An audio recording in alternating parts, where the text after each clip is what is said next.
hanggang sa makaisa. Karanasan na nagsabi na di pangkaraniwan ng taktika, mananatiling kakaiba hanggang ako ay makalapit sa hanay ng mga maharlika. Di ko lubos sa patakalain na kung gano'n ko pala duwaki makina nung mga panahong nagsisimula pa ako sa napili kong musika.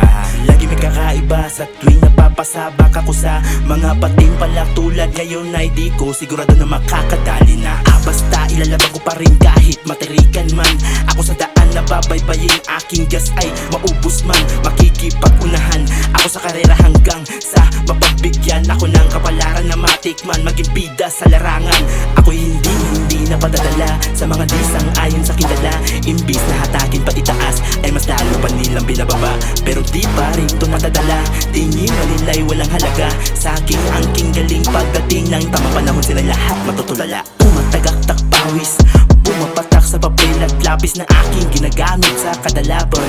Bilang mga awit sa kada may susubok, laging handa kong magpakabis, makikipagbalian ng sungay hanggang sa ang tono ay makamit. Pinahaba ang pasensya, di no galing mainggit, hanggang mahanay sa maharlika at maging makatang magpapabilis. Nung unang baitang ako'y nadapat ng apapa kung paano ko sa simulan. Sa dinabi-nabi ba naman ng mga magaling, naranasan ko na rin pagtawanan. Sumalo ng mga bala, laging inaalat sa balasa, di pinanginaan magpakita ng tarasa. Handa makisabayan sa lahat ng mga harang na gusto akong pigilan na yaking sinasagasa. Hanggang sa makaisa,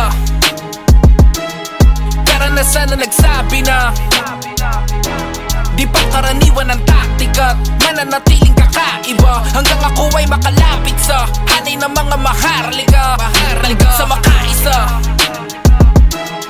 karanasan na nagsabi na di pangkaraniwan ng taktika, mananatiling kakaiba hanggang ako ay makalapit sa hanay ng mga maharlika.